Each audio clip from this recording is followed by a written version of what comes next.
Buenas noches, soy César del Pardo.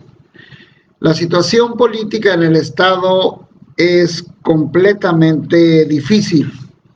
Por primera vez en la historia estamos viendo cómo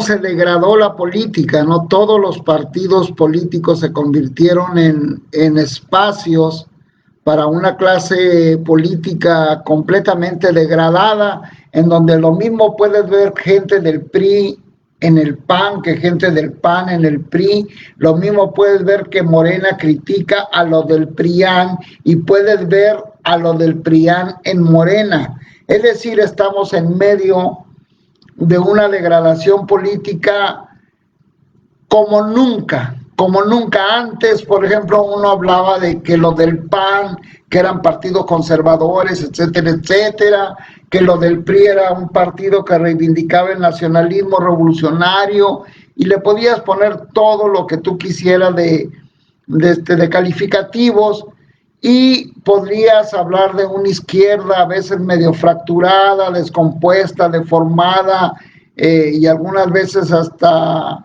defectuosa, pero eran más o menos sectores que estaban más o menos definidos. El PAN como un partido conservador, proempresarial, el PRI como un partido populista reaccionario, y el PRD, por decir algo, un partido de la izquierda completamente defectuoso. Pero ahorita ya no existe nada de eso. Ya ni siquiera podemos hablar en el sentido estricto del concepto de partido, no podemos hablar. Sin embargo, en Sonora se atraviesa, como en el país también, una situación dramática, ¿no?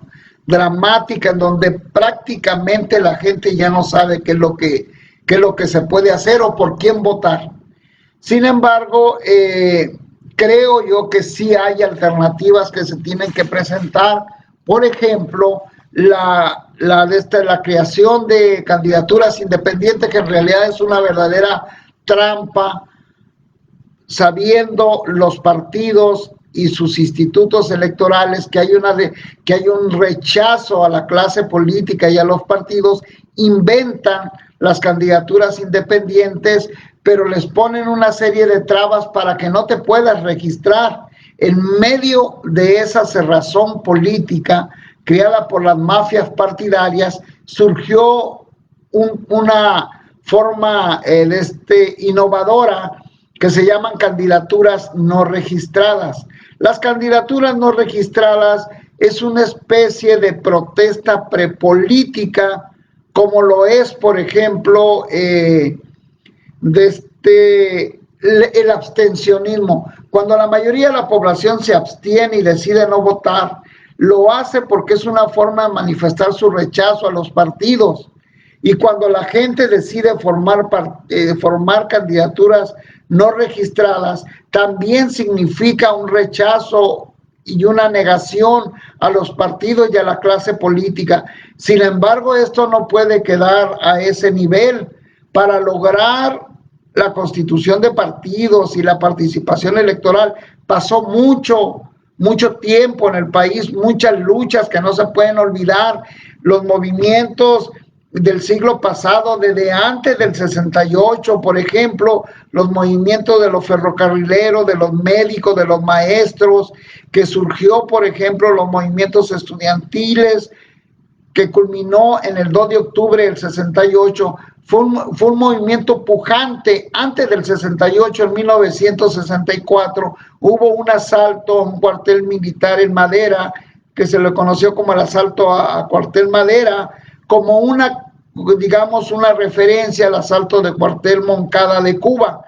Entonces, toda esa lucha, toda esa efervescencia, después del 2 de octubre, se encuentra con la represión del Estado mexicano y aniquila prácticamente en el terreno militar a la izquierda, pero a la vez se vio obligado a ceder un espacio. Por eso en 1976 Reyes Heroles impulsa lo que se conoció como la reforma política, que no era otra cosa más que el registro de nuevos partidos y la aparición de las novedosas candidaturas o representación proporcional o candidaturas plurinominales.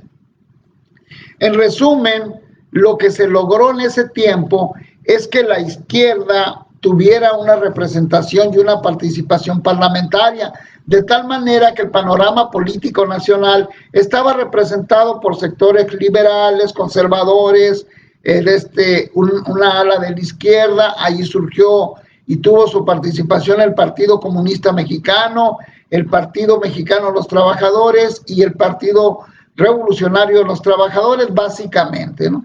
Después se viene una descomposición, empezando con el fraude del 88 a Cuauhtémoc Cárdenas, y empiezan lo que conocieron como las concertaciones, que no fue otra cosa más que terminar, o más bien fue el inicio de la degradación política de los partidos. Así le dieron al PAN a Baja California Norte y empezaron a haber negociaciones de tipo de índole postelectoral y se fue avanzando en ese sentido.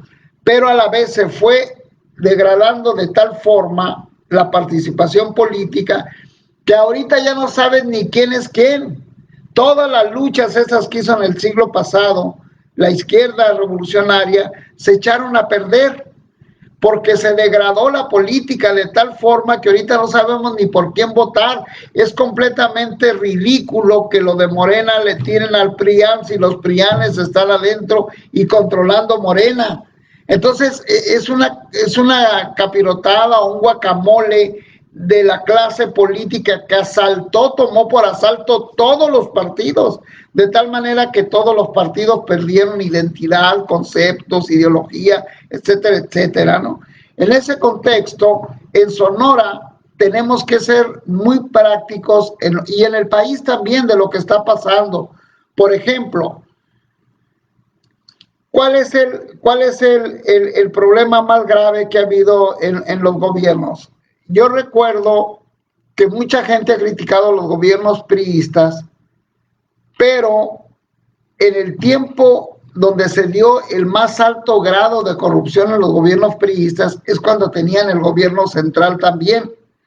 Cuando critican a Guillermo Padres, que es uno de los gobiernos más corruptos, el más corrupto que ha habido en Sonora, también tenían el gobierno federal. Estaba Guillermo Padres y estaba Felipe Calderón.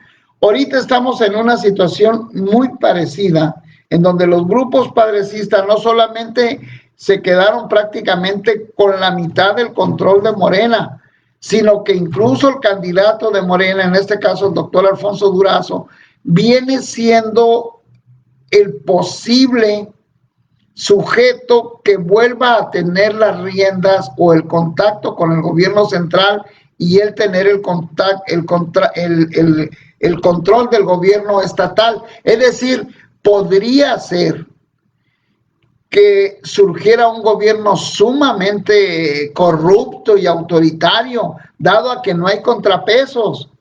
Por eso nosotros creemos que en esta coyuntura actual en Sonora se tiene que buscar una manera de cómo crear un movimiento en medio de la coyuntura electoral. Todavía nos quedan 3-4 semanas para poder impulsar un conglomerado, por lo menos que permita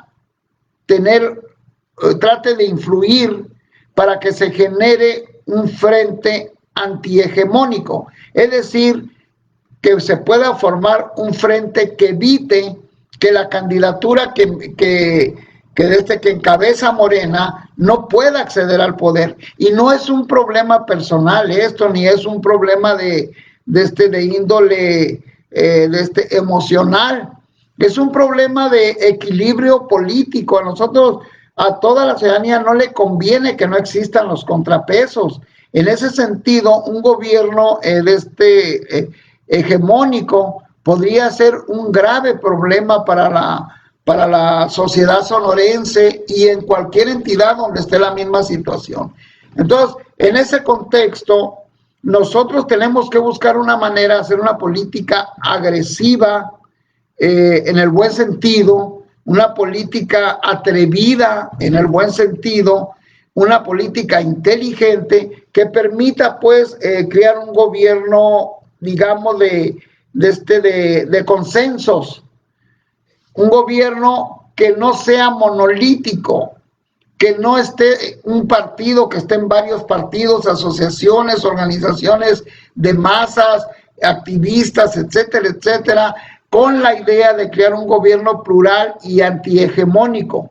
Nosotros consideramos que si se logra construir un gobierno antihegemónico en Sonora, el que llegue al poder, obviamente tiene que hacerse con el candidato puntero, ya sea por el lado de Petra Santos, ya sea por el lado de Ricardo Burs o con el Borrego Gándara, pero se tiene que hacer con el candidato puntero que garantice que va a haber un voto útil para evitar que se instaure un régimen hegemónico en Sonora.